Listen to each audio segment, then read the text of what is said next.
Ustadz, mohon nasihatnya. Apa yang harus kita lakukan saat kita futur atau tidak bisa fokus menghafal Al-Quran? Syukran.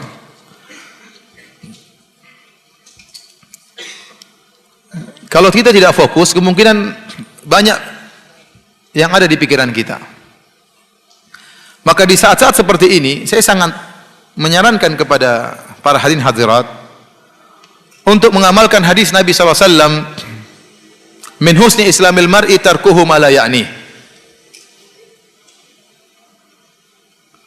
Di antara keelokan Islam seseorang, keindahan Islam seseorang adalah meninggalkan perkara yang bukan urusannya. Kita hidup di zaman yang informasi begitu banyak. Sedikit yang kita perlukan, kebanyakannya tidak perlu kita tahu. Hanya menambah beban otak kita yang penuh keterbatasan. Hard disk kita dipenuhi oleh hal-hal yang tidak bermanfaat. Kita mengutuk tentang ini, tentang anu, tentang ini, tentang anu, padahal tidak perlu hal tersebut untuk kita ketahui. Tidak berkaitan dengan kemaslahatan kita secara dunia, terlebih lagi kemaslahatan kita di akhirat. Oleh karena seorang berusaha mengamalkan hadis ini, meninggalkan yang bukan urusannya. Karena barang siapa yang meninggalkan perkara yang bukan urusannya, dia akan diberi taufik oleh Allah menuju perkara yang bermanfaat baginya. Nah, kita sekarang waktu kita habis untuk hal yang tidak bermanfaat. Bagaimana waktu tidak habis? Seorang punya akun di Facebook, punya akun di Instagram, punya akun di Twitter. Dia harus merojaah akun-akun tersebut. Dia tidak? Di murojaah, baca lagi. Belum dia mengecek akun-akun yang lain, ngecek temannya, apa saja foto-foto teman yang dia simpan. Belum lagi kalau akunnya cewek, oh ini janda atau bukan. Banyak yang dia cek di situ, habis waktu. Nah, informasi semua itu tatkala masuk di benak kita, itu mengganggu otak kita. Ini benar ini. Hati ini, kata para ulama, adalah wi'a, seperti bejana. Tergantung apa yang masuk dalam hati kita ini, dan corongnya adalah pandangan, penglihatan dan pembicaraan. Apa yang Anda lihat akan terekspresikan dalam hati Anda. Apa yang Anda dengar akan terbiaskan dalam hati Anda. Apa yang Anda ucapkan terus akan terbiaskan dalam hati Anda. Itulah yang akan menjadi pemikiran Anda sehari-hari. Nah, kalau orang memfilter apa yang dia lihat, memfilter apa yang dia dengar, memfilter apa yang dia bicarakan, dia akan bisa menjaga hatinya sehingga hatinya bisa dimasuki dengan Al-Quran. Saya sampaikan hal ini karena ada kebahagiaan yang saya rasakan. Setelah saya tidak lagi beraktivitas dengan Twitter, saya kasih admin saya, biar admin saya yang pusing, saya nggak usah. Saya kasih Instagram, sudah saya nggak pernah urus lagi. Facebook, ya Facebook saya dihack, sehingga saya tidak punya teman. Ya. Saya hanya bisa men-share apa yang saya share. Adapun pertemanan, chatting-chattingan nggak ada. Saya merasakan ada kebahagiaan bagi saya. Ada waktu untuk anak, untuk istri, untuk anak-anak dan istri, ya. Dan juga buat dakwah, untuk baca Quran juga ada. Tapi dulu waktu kurang. Makanya kalau seorang gagal fokus untuk hafal Quran, coba cek apakah hard disk dia sudah penuh dengan hal yang macam-macam. Kalau ada, maka hendaknya dia delete, bersihkan, supaya dia bisa fokus baca Al-Quran. Setelah kalau dia sudah bersih hatinya, menjauhkan dari hal tidak bermanfaat, maka dia akan punya waktu banyak untuk baca Al-Quran. Ya, kalau antum punya hafal Quran, nggak usah banyak-banyak, 2 juz aja akan merubah kehidupan antum. Ada seorang orang tua, ya, saya dengar ceramah seorang syekh. Ada seorang kakek sudah tua datang kepada dia. Waktu syekh tersebut bercerita tentang pentingnya punya hafalan. Kemudian setelah berapa tahun, entah 2 tahun, orang tua ini datang lagi kepada dia. Kemudian dia bilang, jazakallah khair, terima kasih wahai syekh. Kenapa? Sewaktu kau ceramah dulu, saya lalu hafal Quran. Dan sekarang hafalan saya kalau nggak salah 4 atau 5 juz. Dan itu 5 juz itu membuat saya berubah dalam kehidupan saya. Saya naik mobil, saya murojaah. Ngantar kemana sambil murojaah. Lebih semangat sholat malam karena ada murojaah yang ingin kita baca. Seorang kalau punya hafalan Quran, dia semangat sholat malam. Tapi kalau tidak punya baca Quran, dia baca surah Qul huwallahu ahad, Qul a'udzu birabbin nas, Tabbat yada. Besok lagi itu lagi. Sehingga dia kurang semangat karena itu aja yang dia baca. Kalau ngimamin istri sholat malam, itu aja yang dia baca. Mas, kamu baca itu terus? Ini karena surat saya cintai istriku. padahal hafalan tidak ada. Nah, ini akan pengaruhi kehidupan Anda, benar. Saya nggak bilang 5 juz, saya bilang 2 juz aja. Anda hafal juz amma dengan juz 29, itu akan pengaruhi kehidupan Anda. Apalagi Anda dalami, Anda baca terjemahannya, apalagi Anda baca tafsiran singkat, itu yang pengaruhi kehidupan Anda. Maka seorang berusaha untuk punya hafalan. Ustaz, nggak bisa, kita sudah tua. Bisa. Panggil guru, kita setoran seminggu sekali. Meskipun seminggu sekali. Yang penting setoran hafal, setoran jalan. 1 minggu meskipun 1 ayat. Berarti 1 derajat di surga naik. Itu tidak. Minggu depan ayat yang lain, bidadari naik lagi. Minggu depan 1 ayat lagi. Alhamdulillah. Waktu berjalan. Kalau Anda sudah punya guru, Anda tidak mau harus sisihkan waktu untuk store. Apalagi Anda bayar guru tersebut. Bayar mahal supaya kalau nggak setoran rugi. Gimana caranya? Yang penting bisa setoran. Harus kita menjebak diri kita dalam kebaikan. Kalau kita tidak menjebak diri kita dalam kebaikan, kita akan terjebak dalam hal yang tidak bermanfaat. Apalagi zaman sekarang ini. Baca berita ini, baca berita anu, baca berita ini, baca berita anu. Analisanya ngawur. Bantah-bantahan tidak tahu, ternyata bantah-bantahan di atas berita yang tidak benar. Akhirnya waktu kita terbuang. Seorang saja membaca berita setiap hari 1 jam dia baca. Coba bayangkan kalau 7 hari dikumpulkan, sudah 7 jam. Seandainya 1 jam tersebut untuk baca Al-Quran, sudah berapa juz dia baca? Pernah ada pertemuan dengan salah satu imam Masjid Nabawi. Waktu kita lagi Id, ada istilah kita halal bihalal, tapi di Arab tidak dinamakan halal bihalal. Hari ketiga kalau tidak salah kita kumpul makan-makan rame. Hadir seorang imam dari Masjid Nabawi. Kawan-kawan tanya, "Ya Syekh, hafalan Anda kuat setiap hari berapa juz baca?" Dia bilang, "Ya saya harus baca 7 juz setiap hari." Untuk bisa menjaga apa? Hafalan. Bayangkan orang diberi anugerah oleh Allah sehingga hari-harinya dia ada waktu baca Quran.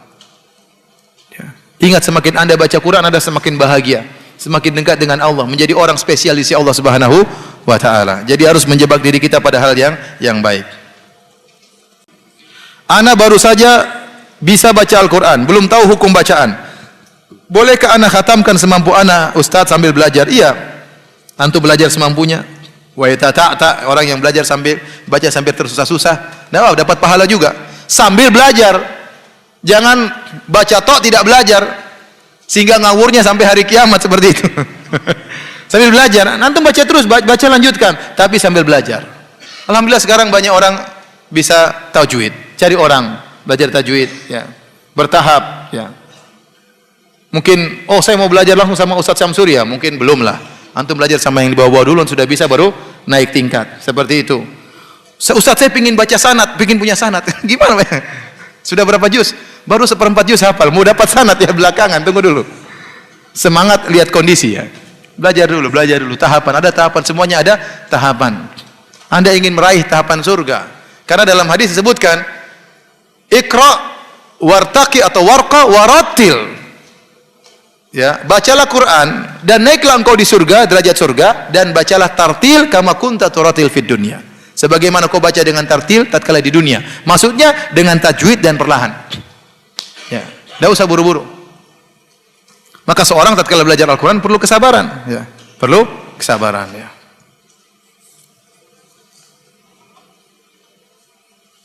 Apakah boleh kita setorkan hafalan Al-Quran kepada orang yang tidak hafal Al-Quran? Ya, kalau orang tersebut ternyata dia pakar tajwid, dia hafal, dia benar ngerti tajwid, dia hanya menemani kita, bukan sebagai guru, tapi sebagai apa? Teman, karena dia baca Quran agar kita store hafalan kita salah atau tidak, enggak ada masalah kalau niatnya cuma itu, bukan untuk berguru ya, bukan ya. Tapi hanya untuk mengecek apa? Hafalan kita. Ya. Tetapi yang terbaik seorang menyetor kepada orang yang sudah hafal, yang benar-benar paham. Kenapa? Karena kalau kita sudah salah hafal sejak awal, kesalahan tersebut akan kita bawa terus. Tapi kalau kita setoran kepada orang yang tajwidnya benar, dia tasihih, dia perbaiki, sehingga akhirnya kita benar terus tatkala kita baca di kemudian hari. Tapi kalau hanya sekedar kita tahu teman kita tajwidnya biasa, kita hanya sekedar untuk menemani murojaah, ya, enggak ada masalah. Bukan untuk sebagai guru, tapi sebagai teman untuk murojaah enggak ada masalah.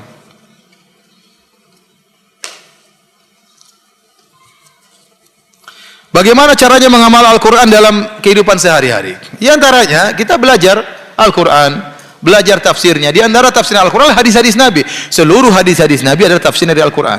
Jadi ikut pengajian, sehingga kita baik pengajian Al-Quran, baik pengajian tafsir atau pengajian akidah yang lainnya, karena itu semua adalah bentuk dari mengamalkan Al-Quran.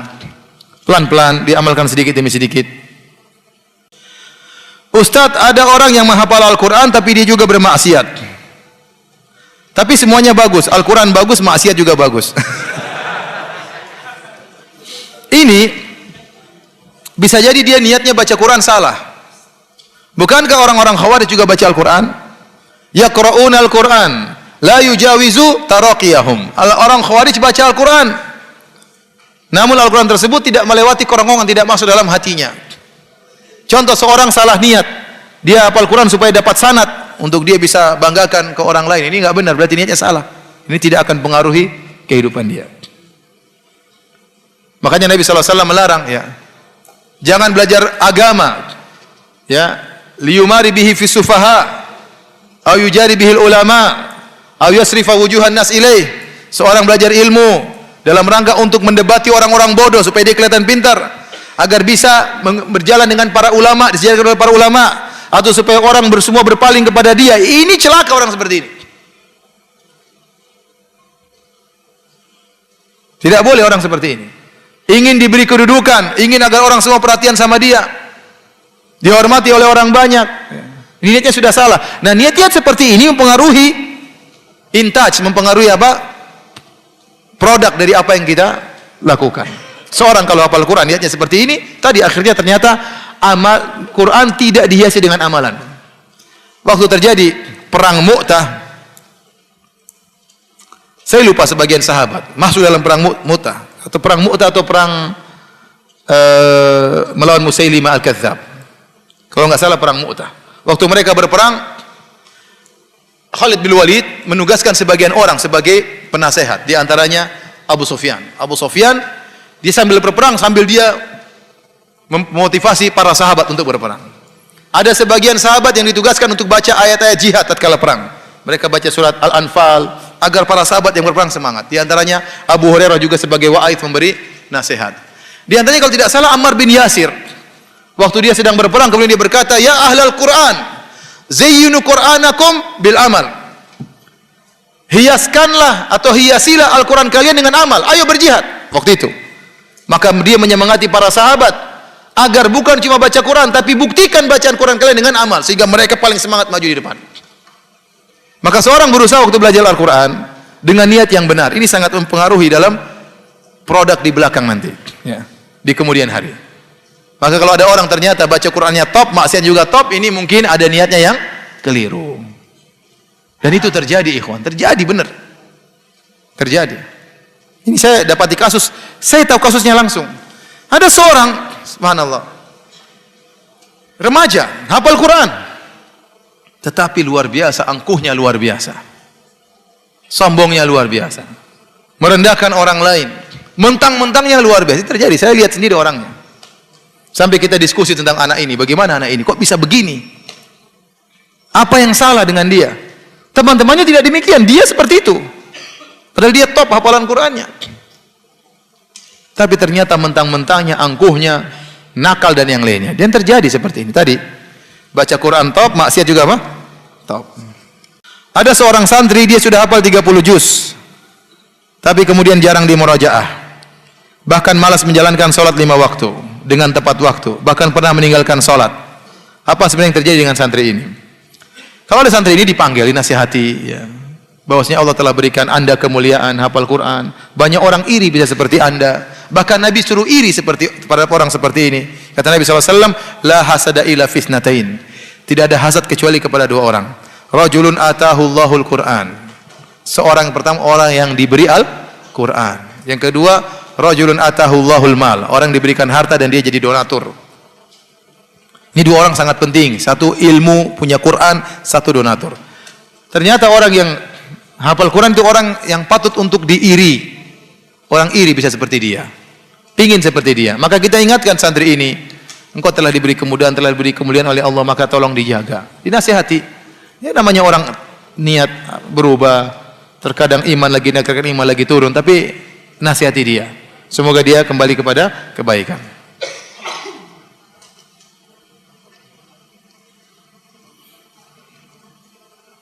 Apakah kalau kita punya Al-Quran 4, tapi yang sering dibaca cuma 1, yang 3 berdebu, apakah berdosa? Mending disedekahkan kepada yang lainnya. Ya. Mending kita infakkan kepada yang lainnya. Taruh di masjid, daripada kita simpan-simpan. Ya ikhwan, tidak ada yang harta yang kita bawa mati kecuali apa yang kita bawa mati. Mungkin cuma untuk beli kain kafan, sisanya kita tinggalkan buat orang lain. Dan seluruh harta yang pernah kita miliki, yang pernah dititipkan oleh Allah kepada kita akan diminta pertanggungjawaban oleh kita. Padahal harta tersebut tidak kita nikmati. Yang kita nikmati apa? Yang kita makan, yang kita belikan kendaraan, yang kita belikan rumah untuk kita tinggal, itu harta yang kita nikmati. Yang lainnya, perusahaan apa semuanya tidak kita nikmati. Kita meninggal tidak akan kita bawa. Makanya manusia dibangkitkan pada hari kiamat kelak, buhman, tidak ada yang dia bawa. Jangankan harta, jangan apa-apa, baju saja tidak punya dia waktu dia bangkit pada hari kiamat. Jangankan baju, hufatan, tidak punya sendal untuk dia bangkit pada hari kiamat. Tidak ada harta. Bahkan betapa banyak orang di Arab Saudi kaya raya, dia meninggal dunia tidak ada harta yang dia bawa dalam kuburannya. Bahkan kain kafan yang untuk mengafankan dirinya pun sedekah dari orang-orang. Tidak ada yang dia bawa. Maka saya kata, kalau antum punya harta yang ternyata tidak bermanfaat seperti Al-Quran luar biasa, antum wakafkan. Ngapain jadi berdebu kemudian tidak dibaca sama sekali? Ya, wakafkan. Berikan kepada orang lain biar bermanfaat. Saya kemarin pas hajian dikasih orang Quran kecil begini. Ustadz, Quran dari saya, Ustadz. Aduh, saya nggak bisa baca begini. Ustadz, terimalah hadiah saya. Saya nggak baca. Ustadz, terimalah hadiah saya, karena nggak enak saya ambil. Kecil begini, apa yang mau dibaca? Baca pakai mikroskop. Langsung saya kasih orang. Daripada saya simpan beban, ini beban. Harta saya miliki tidak saya manfaatkan. Saya kasih orang, ada orang senang. Ini bagus Ustadz. Ya sudah, ambil aja. Kalau saya menyiksa mata saya seperti ini. Tapi anak-anak muda, anak-anak mungkin masih SMP, senang Quran gitu, dia baca-baca. Qurannya antik kecil. Seorang tua tidak mempunyai banyak hafalan Quran, akan tetapi mempunyai beberapa anak yang mampu menghafal banyak Al-Quran. Mungkinkah orang tua ini mempunyai kedudukan yang tinggi di surga? Iya, bisa. Kalau dia memiliki andil dalam menjadikan anak-anaknya hafal Quran, maka dia akan bermanfaat baginya pada hari kiamat kelak. Jadi seorang berusaha memotivasi anaknya untuk hafal Quran. Datangkan guru atau masukkan ke tahfidz. Ya, kalau kita punya uang, kenapa kita pelit-pelit ya akhi? Kita saja sebagian orang belajar bahasa Inggris, datangkan guru, bayar, belajar agama, kemudian belajar bahasa Arab, hafal Quran. Kalau kita punya rezeki, suruh dia hafal Quran. Panggil guru untuk tempat dia setoran. Nah, kalau kita punya andil besar dalam menjadikan anak kita hafal Quran, kita akan dapat derajat yang tinggi di surga kelak.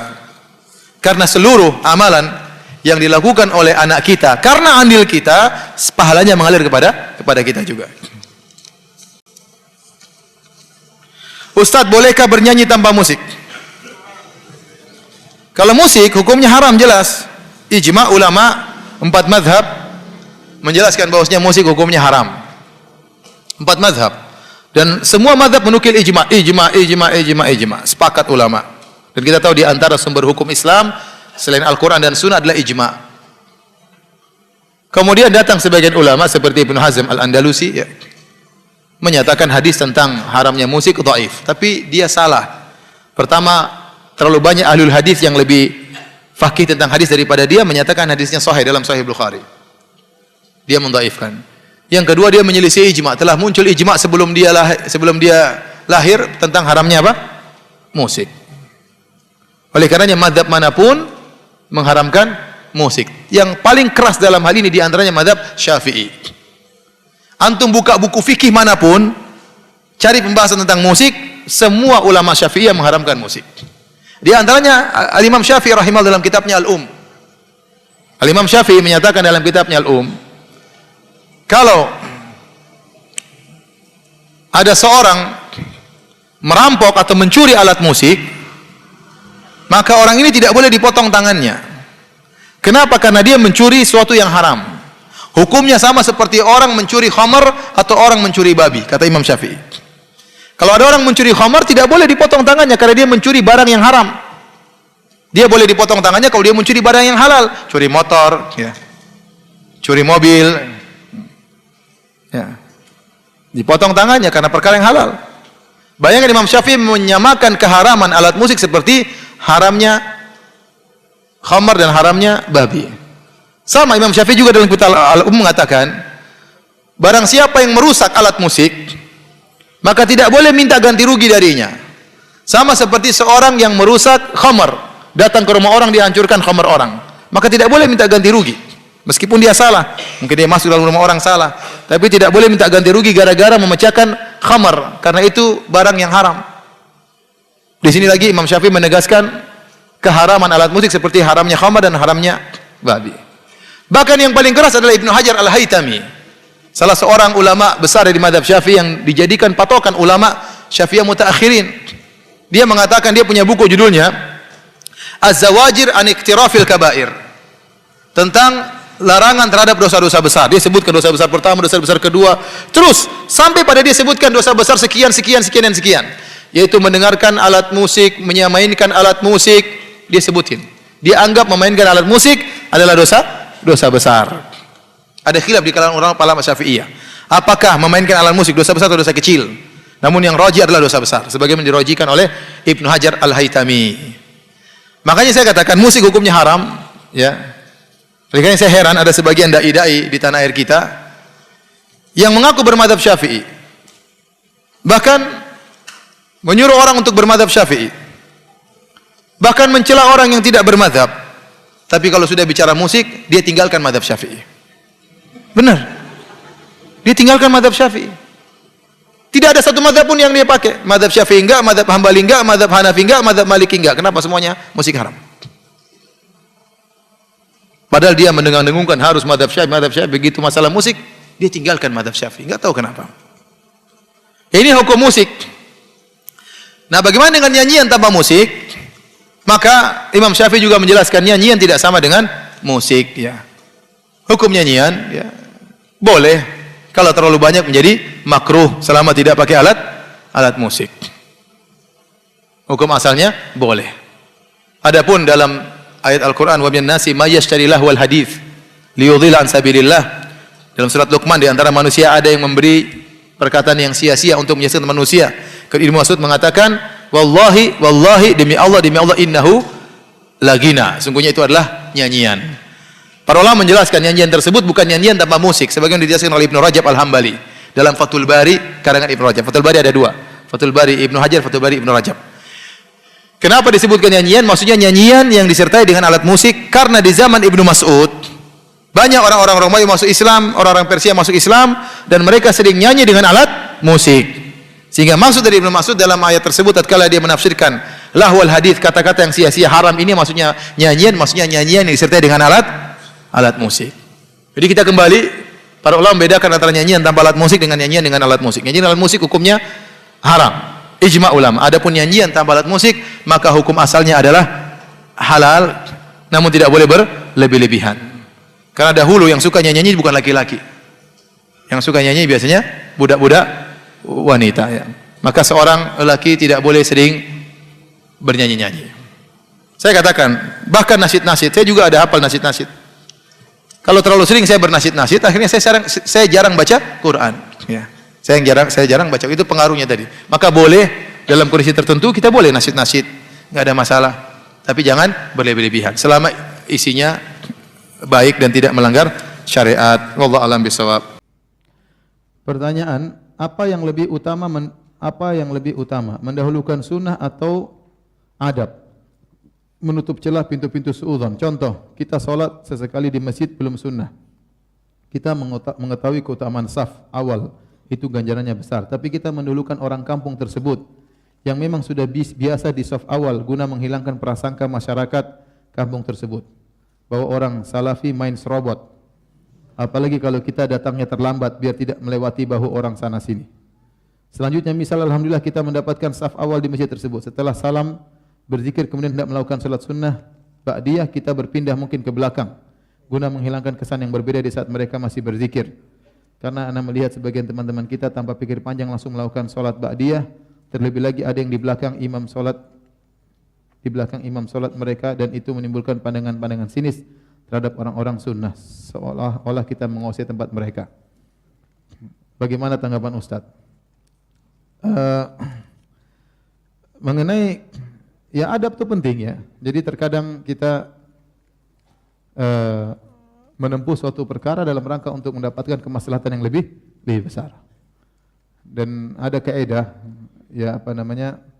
Daf'ul madarrah muqaddam ala jafil manafi'. Menolak kemudaratan lebih diutamakan dari mendatangkan maslahat. Kalau ternyata tadi model kita nyerobot menimbulkan kemudaratan, orang benci dengan kita padahal maslahat kita di saf pertama tapi caranya mereka tidak ngerti, mereka menganggap kita tidak beradab, maka tidak usah. Tidak usah, enggak apa-apa. Kita di saf kedua ya, atau kita mengambil hati orang. Padahal sebenarnya kalau kita sama-sama ngerti, tidak ada itsar dalam masalah ibadah.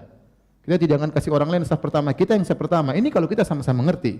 Tapi masalahnya kita berhadapan dengan masyarakat yang tidak mengerti akan hal tersebut. Kalau kita nekat masuk saf pertama, kita akan dikatakan macam-macam, ya sudah kita ngalah. Kita meninggalkan maslahat demi menolak apa? Kemudaratan. Maka tidak mengapa. Demikian juga tadi seperti kalau kita sholat, imamnya lagi zikir berdoa, kita sholat di depan imam langsung, kayaknya gimana kita? ente gua kagak gitu.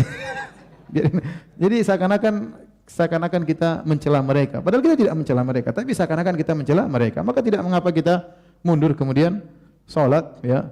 Tidak mengapa demi menolak apa? Suudzon, prasangka buruk terhadap kawan-kawan. Kenapa sering terjadi khilaf di antara para ulama dan bagaimana cara mencikapinya? Khilaf di kalangan para ulama biasanya karena ada perkara-perkara yang tidak ada nasnya secara tegas. Ada dalilnya namun sudut pandang berbeda sehingga timbul perbedaan pendapat, dan ini banyak dalam masalah-masalah fikih. Para ulama tidak berselisih dalam masalah usul akidah. Dalam usul akidah semuanya sepakat. Pokok-pokok akidah semuanya sepakat. Adapun furu'ul akidah terkadang ada cabang-cabang akidah, mungkin ada khilaf ya. Seperti Isra Mi'raj. Semua sepakat ada Isra Mi'raj. Tetapi kemudian ada khilaf, apakah Nabi sallallahu alaihi wasallam Isra Mi'raj dengan jasadnya serta ruhnya atau ruhnya saja? Ada khilaf. Ini furu' cabang. Tapi asalnya apa namanya? Isra Mi'rajnya semua sepakat. Contoh, Allah akan dilihat di hari akhirat. Semua sepakat Ahlus Sunnah. Tapi ada khilaf apakah dilihat di padang mahsyar misalnya. Ini ada furu' namanya ya. Adapun usul akidah maka tidak ada khilaf. Adapun masalah fikih maka hampir semua pembahasan ada khilaf. Maka kita harus berlapang dada. Kalau itu memang khilaf sudah ada dalam buku-buku fikih klasik, maka kita tahu itu adalah khilaf di kalangan para ulama, maka seorang ya memilih pendapat yang lebih kuat menurut dia tanpa harus menyesatkan yang lain. Lebih utama manakah mengeluarkan harta untuk fakir miskin atau sedekah untuk bangunan masjid? Sebagian kita kasih kepada fakir miskin, sebagian kita gunakan untuk apa? Masjid. Kalau ada tangga kita kelaparan, masuk rumah sakit enggak bisa dibayar, ya mending kita kasih daripada kita ke masjid. Allah Maha tahu. Kita udah mau mati, uangnya kita buat masjid, biarin dia mati. Yang penting saya dapat pahala jariah. Ya enggak lah. Perkaranya mudah. Bagi Allah penting ada kondisi kita bantu ini, bantu ini. Ada orang hanya beri minum kepada anjing bisa masuk surga, ada orang hanya menghilangkan gangguan di jalan bisa masuk surga. Artinya ada harta kita plotkan untuk membangun masjid, ada juga kita bantu tetangga sekitar kita yang di depan mata kita, segera kita bantu. Semuanya masing-masing ada keutamaannya. Fakku raqabah au it'amun fi yaumin dhi masghabah yatiman dha makrabah au miskinan dha matrabah. Allah sebut tentang amal-amal saleh agar seorang bisa melewati neraka jahanam sehingga selamat di surga. Di antaranya fakku raqabah, bebaskan apa? Budak. Terus au ta'amun fi yaumin dhi masghabah, atau memberi makan di hari yang sangat orang kelaparan. Memberi makan secara umum bagus, tetapi di hari orang kelaparan lebih apa? Lebih penting. Au yatiman dha makrabah, atau memberi makan kepada anak yatim yang masih ada hubungan kekerabatan. Anak yatim secara umum bagus untuk kita bantu, apalagi yang punya hubungan kekerabatan. Au miskinan dha matraba, atau kita bantu orang miskin yang lagi sangat-sangat sulit, seakan-akan dia hanya punya tanah, tidak punya yang lainnya. Ini menunjukkan hajat, kebutuhan, kalau semakin berat, semakin besar pahalanya. Paham? Kita bantu ada orang sakit sangat parah mau meninggal dunia, lebih utama kita bantu daripada orang yang sakit biasa. Ya, karena hajatnya, kebutuhannya lebih lebih berat.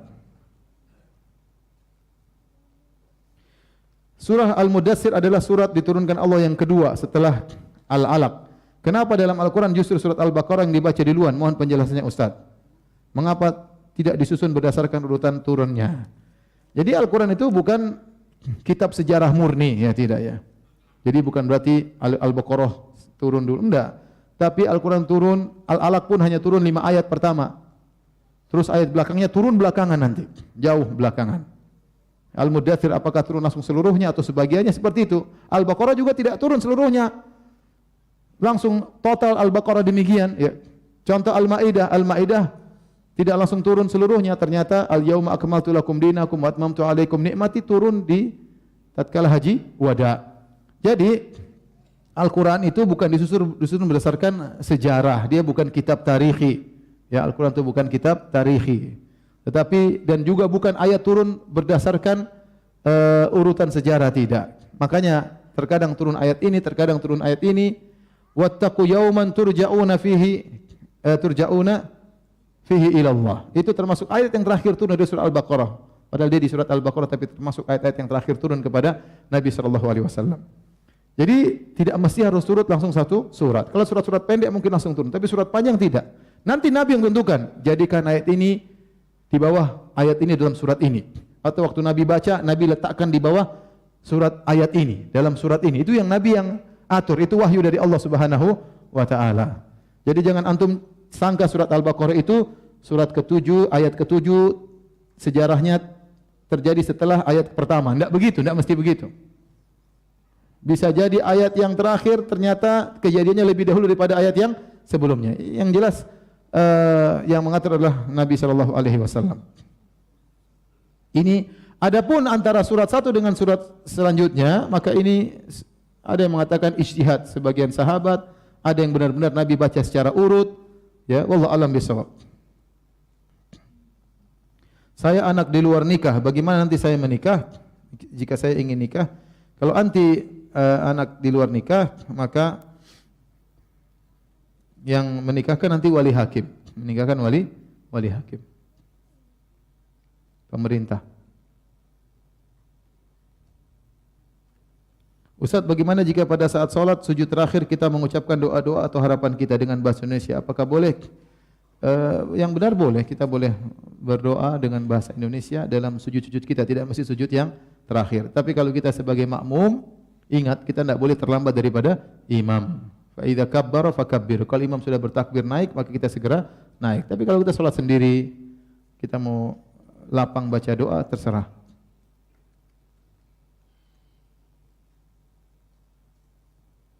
Ustaz, apakah jin bisa menyentuh manusia? Garis miring barang.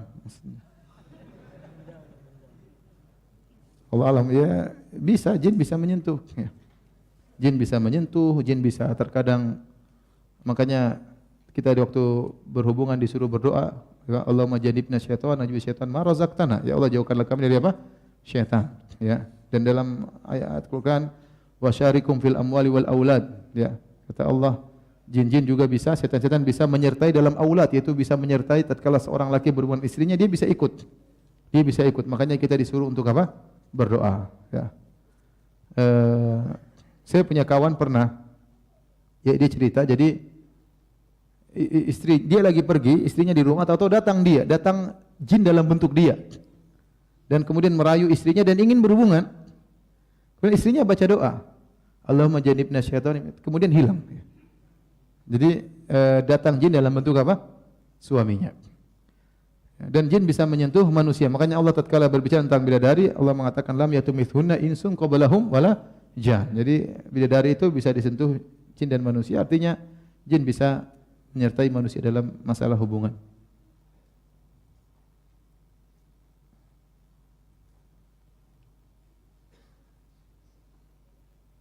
Bagaimana hukumnya? Apakah baik atau buruk saat berwudu dalam kondisi telanjang? Tidak apa-apa, ente berwudu dalam kondisi telanjang, yang penting jangan dilihat orang, itu aja. Sebagaimana boleh mandi junub dalam kondisi telanjang, dan Imam Bukhari membahas tentang masalah ini, tentang hadis bagaimana Nabi Ayub mandi dalam kondisi tidak berpakaian, Nabi Musa mandi dalam kondisi tidak berpakaian, dan mandi itu adalah salah satu bentuk taharah, bersuci. Sebagaimana mandi junub adalah bersuci, wudu juga apa? Bersuci. Mandi junub boleh dalam kondisi tidak berpakaian, wudu juga boleh tidak berpakaian, yang penting jangan dilihat orang. Baik, demikian saja kajian kita.